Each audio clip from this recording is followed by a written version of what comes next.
माझं रक्षण व्हावं, माझ्या मागची इडापिडा टळावी म्हणून हे सगळं करतेस ना. पण आता माझ्यापेक्षा त्याची जास्त गरज तुला आहे, कारण तुझ्या मागची पीडा आता सुरू झाली आहे.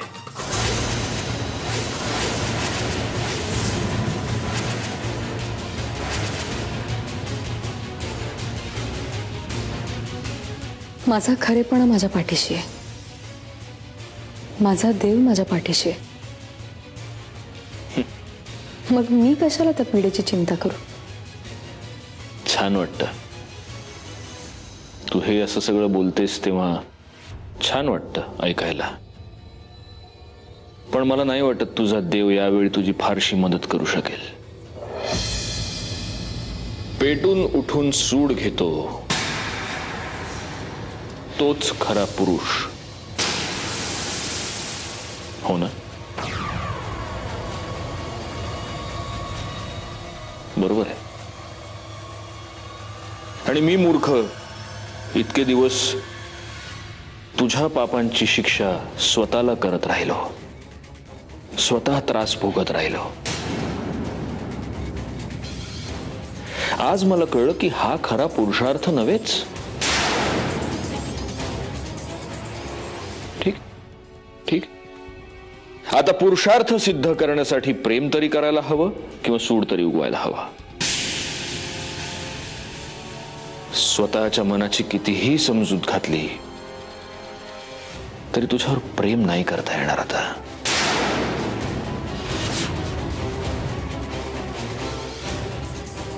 मग उरतो मार्ग फक्त सुडाचा.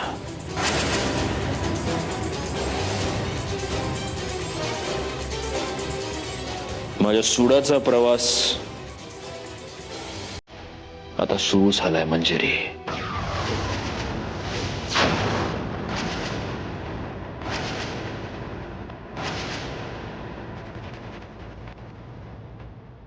इडा पिडा टळो, आणि त्याला जमलंच तर तुझा देव तुझी रक्षा करो.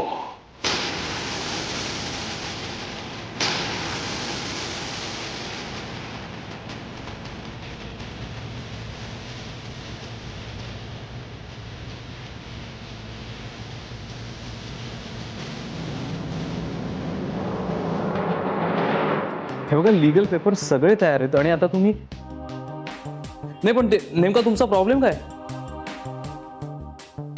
नाही नाही, हे बघा मला ऍक्च्युली तसं म्हणायचं नव्हतं. पण आपला व्यवहार आता एवढा फायनलाइज होत आलाय आणि तुम्ही आता म्हणताय की जमीन विकत घ्यायची नाही म्हणून. हे बघा, हवं तर मी रेट आणखीन कमी करायला तयार आहे. पण हा ठीक आहे, हो thanks. Any problem Vihang? Big problem. सकाळी ऑफिसला येताना कॉफी घेऊन आलो, त्या कॉफीत साखर नव्हती. हा प्रॉब्लेम आहे. मग आता तुमचा हा प्रॉब्लेम मी सत्यजित दादांपर्यंत पोहोचवू का?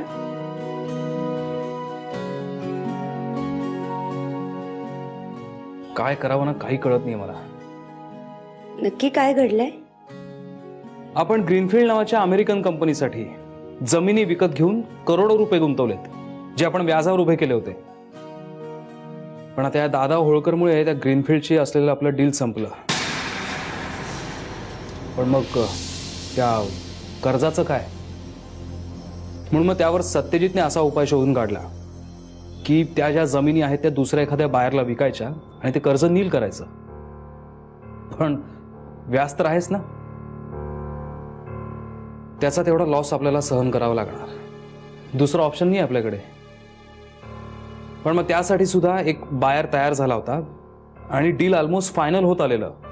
पण आता तो बायर म्हणतो की त्याला जमीन विकत घ्यायची नाहीये म्हणून. नाही म्हणजे मला अजूनही फारसं कळत नाही या सगळ्यातलं. पण एक बाहेर गेला तर दुसरा मिळेल ना. जमीन विकणं ही काही तितकीशी अवघड गोष्ट नाही आजकाल. पण दादा होळकर जर तुमचा शत्रू असेल तर जमीन विकण्यासारखी अवघड गोष्ट नाही. दादा होळकर म्हणजे ते आपल्या घरी आले होते तेच ना? हो, पण फायनल झालेलं डील असं हे काही एका रात्रीत मोडत नाही. चांगलंच माहिती आहे, ह्या सगळ्याच्या मागे तो दादा होळकरच आहे. मग आता काय करायचं ठरवलंय? कर्ज फेडलं पाहिजे, तेही लवकरात लवकर. 150 कोटी.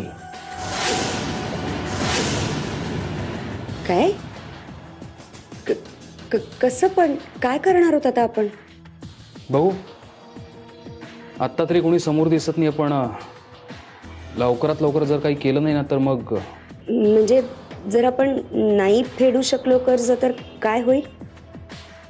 त्या लोनच्या अगेन्स्ट सत्यजितचं राहतं घर आणि त्याची सगळी प्रॉपर्टी आपण गहाण ठेवली आहे.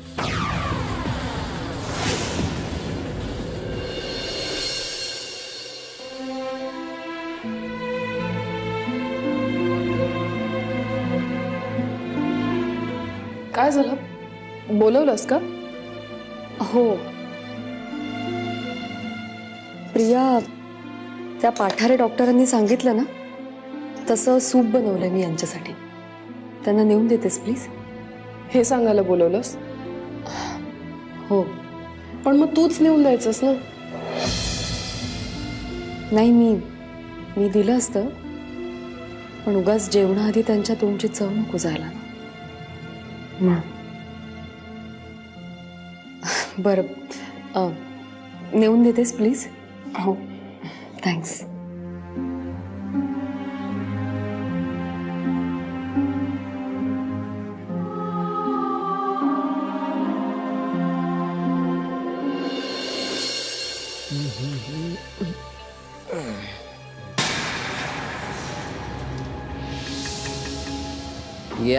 या नेत्रा गौरांग मुधोळकर, वर्किंग वुमन. काय मग ऑफिस मध्ये एकदम मज्जा? खा, पण तोंड बंद ठेव. हा, मी काय सांगते ते नीट ऐक. अमेरिकेची एक कंपनी आहे ग्रीनफील्ड नावाची. तो तुला सत्यजित दादांनी त्या कंपनीसाठी काही एकर जमीन विकत घेतली होती. अगं, ही खूप जुनी बातमी आहे. बऱ्याच दिवसापासून चालू आहे हे डील. नवीन बातमी अशी आहे गौरांग मुधोळकर की दादा होळकरांनी ह्या सगळ्या व्यवहाराच्या मध्ये खोडा घातलाय आणि त्यामुळे आपले सत्यजित दादा एका खूप मोठ्या फायनान्शियल क्रायसिस मध्ये अडकलेत. त्यात काय एवढं मोठं फायनान्शियल क्रायसिस? त्यात काय एवढं मोठं फायनान्शियल क्रायसिस? अरे, ही शेकडो एकर जमीन विकत घेण्यासाठी दादांनी मार्केटमधनं पैसे उचललेत व्याजावर, आणि आता त्या करोडो रुपयांवर हजारोंचं व्याज लागतंय रोज. त्याचं काय? मग तीच जमीन दादा विकून पैसे चुकते करेल. Not a big deal. It is a big deal Gaurang. कारण दादा होळकर तसं होऊ देणार नाही रे बाळा. सत्यजित मुधोळकर हा फक्त लँड डीलर आहे. दादा Holkar is a political personality. हे असले व्यवहार फिसकटवणं त्यांच्या डाव्या हातचा मळ आहे. विहंगांनी एक बाहेर आणलाही होता, पण दादा होळकरांनी मधल्यामध्ये त्याला हुसकून लावलं, व्यवहार होऊच दिला नाही. काय सांगतेस? मग आता काय? आता ही जमीन सत्यजित दादांच्या गळ्यातलं लोढणं होणार आणि स्वतः बरोबर त्यांना रसातळाला घेऊन जाणार. मग मग म्हणजे ह्या घरावर जप्ती येणार आणि आणि आपण कुठे जाणार? आपण रस्त्यावर येऊ? नाही रे. नाही रे, काय तुला काय कळतं का? अगं, जहाज जेव्हा बुडतं ना तेव्हा त्याच्यातून सर्वात आधी उंदीर बाहेर पडतात आणि बाहेर पडून सुद्धा तेच मरतात. का सांग? कारण उडी मारून सुद्धा उडी समुद्रातच.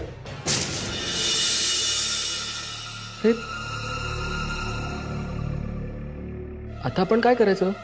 अरे पण सोना, तू इतका का घाबरतोयस? हं? आणि मुळात तुला सांगितलं कोणी मी उंदीर आहे म्हणून? हं? जहाजाच्या शिडाच्या सगळ्यात वरच्या बांबूवर बसणारा बगळा आहे मी. जोपर्यंत मन लागतं इथे तोपर्यंत राहणार, नंतर उडून जाणार. पण घाबरू नकोस, तुला घेतल्याशिवाय नाही जाणार. After all you are my husband. त्यामुळे काळजी सोड, ब्रेड बटर खा आणि मजा कर. आलेच मी.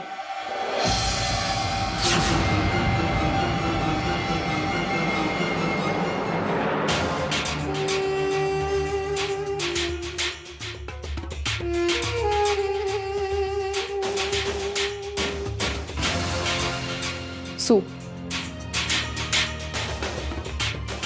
पिऊन घे. प्रिया, आणि हे सूप तू पितोयस की नाही ते बघायला मी तुझी नर्स नाहीये, आणि तुला हाताने भरवायला तुझी बायकोही नाहीये.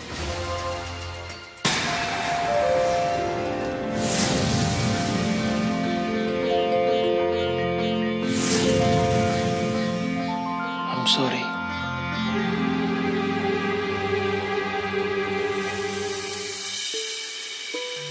मला कदाचित हे खूप आधी कळायला हवं होतं की माझ्यासाठी तूच योग्य आहेस.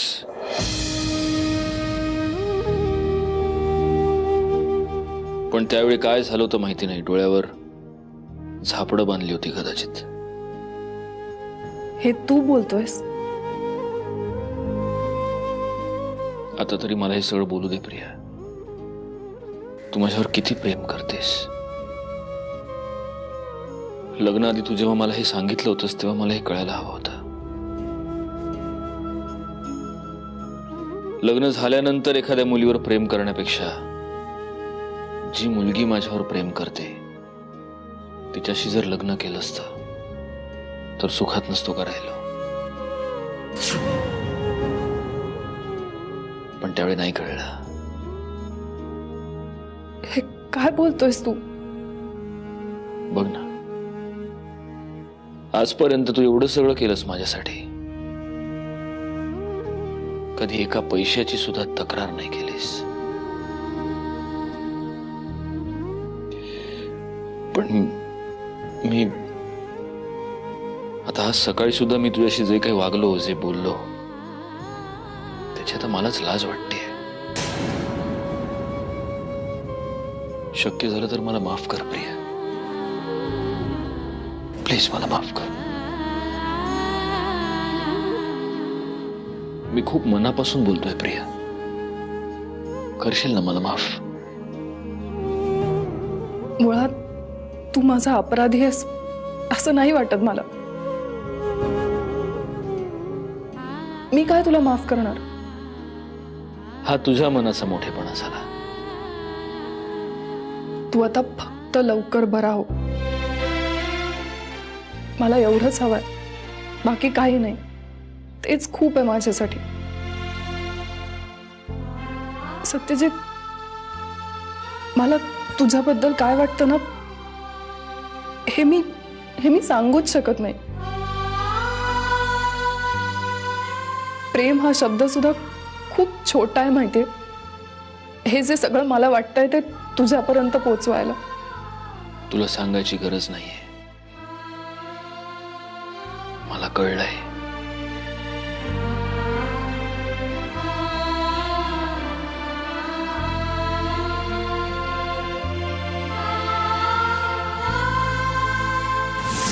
हे बघ मंजिरी, माझ्या सुडाच्या प्रवासातलं पहिलं पाऊल.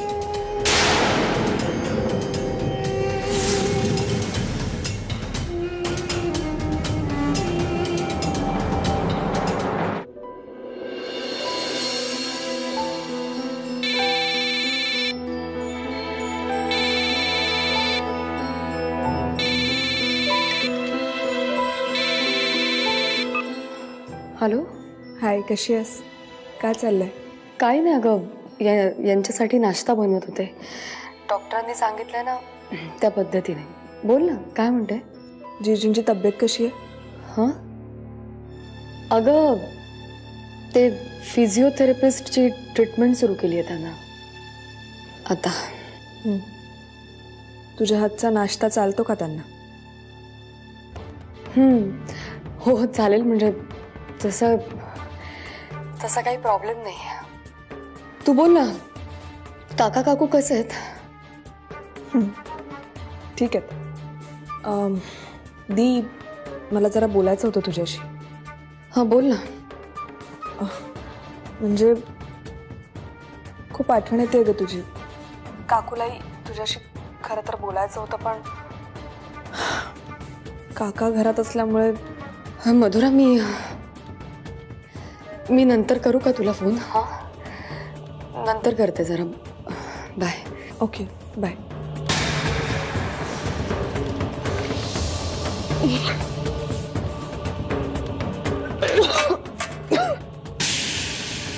काही सर, काय होतं तुम्हाला? नाही काय नाही. मी कुणाला तरी बोलून आणते, तुम्ही इथेच बसा, जाऊ नका कुठे. अगं नाही, नको. ऐक, मला साधा पित्ताचा त्रास आहे, नको धावपळ करू. मी ठीक आहे.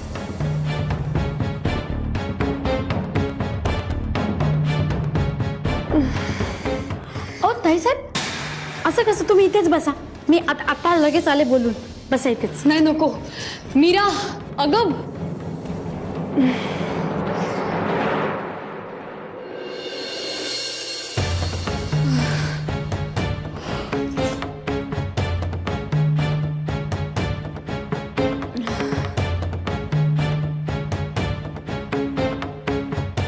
आईसाहेब बघा ना, ताईसाहेबांना काय झालंय?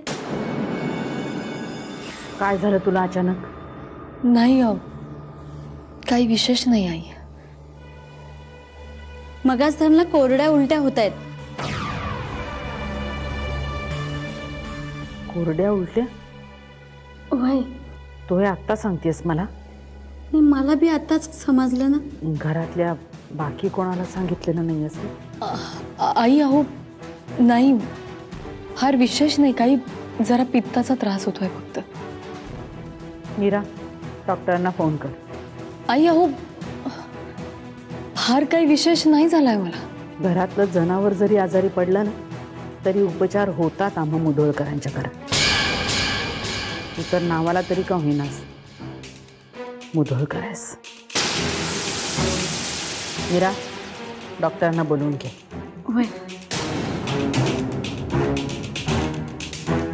घरातलं जनावर जरी आजारी पडलं ना, तरी उपचार होतात आम्हा मुधोळकरांच्या घरात. तू तर नावाला तरी का होईनास मुधोळकर आहेस.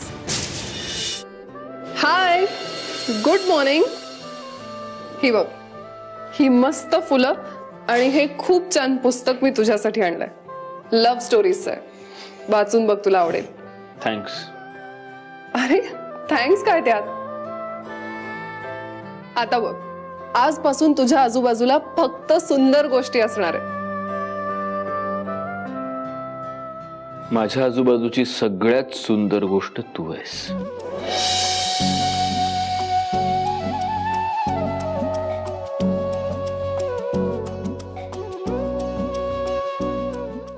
माझ्या कानांवर विश्वासच बसत नाही.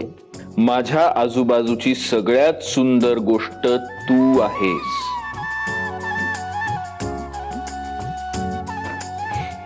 बसला विश्वास?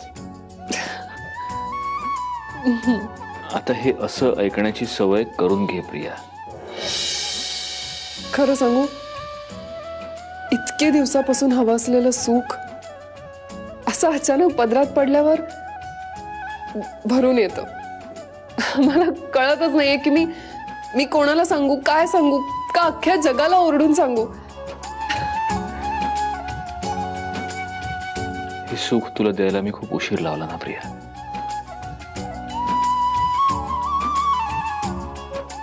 नाही, तुझं माझ्या आयुष्यातलं महत्व मला कळायला खरंच खूप उशीर झाला. पण आता काय करणार? मला प्लीज माफ कर प्रिया. काल आपल्या याबद्दल बोलणं झालंय ना, पुन्हा हे सगळं नाही बोलायचं. पण आता हा उशीर झाल्याची सगळी कसर मला भरून काढायला हवी.